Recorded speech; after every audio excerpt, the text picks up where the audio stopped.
വയനാട് പുൽപ്പള്ളി ഗ്രാമപഞ്ചായത്തിലെ government Ayurveda dispensary മെച്ചപ്പെട്ട ആശുപത്രിയായി ഉയർത്താൻ നടപടി ഉണ്ടാകണമെന്ന ആവശ്യം ശക്തം. കിടത്തി ചികിത്സ അടക്കമുള്ള സൗകര്യങ്ങൾ ഒരുക്കാൻ കഴിയുമെങ്കിലും യാതൊരുവിധ നടപടിയും അധികൃതരുടെ ഭാഗത്തു നിന്നും ഉണ്ടായിട്ടില്ല. ഗ്രാമപഞ്ചായത്തിലെ ആടിക്കൊലിയിൽ പ്രവർത്തിക്കുന്ന ഗവൺമെന്റ് ആയുർവേദ ഡിസ്പെൻസറി ഹോസ്പിറ്റലായി ഉയർത്തണമെന്നാണ് നാട്ടുകാരുടെ ആവശ്യം.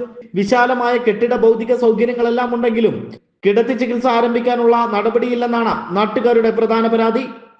പഞ്ചായത്തിന്റെ വിവിധ ഭാഗങ്ങളിൽ നിന്നായി നിരവധി ആളുകളാണ് ചികിത്സയ്ക്കായി ഇവിടെ എത്തുന്നത്. എന്നാൽ കിടത്തി ചികിത്സയില്ലാത്തതിനാൽ കാലങ്ങളായി ബത്തേരിയിലോ മാനന്തവാടിയിലോ പോകേണ്ട സ്ഥിതിയാണ് പ്രദേശവാസികൾക്ക്. ലക്ഷങ്ങൾ മുടക്കി നിർമ്മിച്ച കെട്ടിടം ഇപ്പോഴും ജനത്തിന് ഉപകാരപ്പെടാതെ നശിക്കുകയാണ്. 1991 ജനകീയ കമ്മിറ്റി പഞ്ചായത്തിന് സൗജന്യമായി നൽകിയ 1/2 ഏക്കറോളം സ്ഥലത്താണ് ആദ്യത്തെ ഡിസ്പെൻസറി കെട്ടിടം നിർമ്മിച്ചത്. 2000 കെ മുരളീധരൻ എംപിയുടെ പ്രാദേശിക വികസന ഫണ്ടിൽ നിന്നും ലക്ഷക്കണക്കിന് രൂപ ചെലവഴിച്ച ഇവിടെ ഇരുനില കെട്ടിടം നിർമ്മിച്ചു.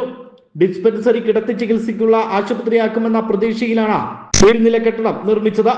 ഹോസ്പിറ്റലായി ഉയർത്താനുള്ള നടപടികൾ ഇല്ലാതായതോടെ കെട്ടിടം ആർക്കും ഉപകാരപ്പെടാതാവുകയായിരുന്നു. 2001 ഡിസ്പെൻസറിയെ ആശുപത്രിയാക്കി ഉയർത്താൻ തീരുമാനമെടുക്കുകയും ചെയ്തു. എന്നാൽ 2 പതിറ്റാണ്ട് കഴിഞ്ഞിട്ടും ഈ തീരുമാനം നടപ്പാക്കാൻ അധികൃതർക്കായിട്ടില്ല.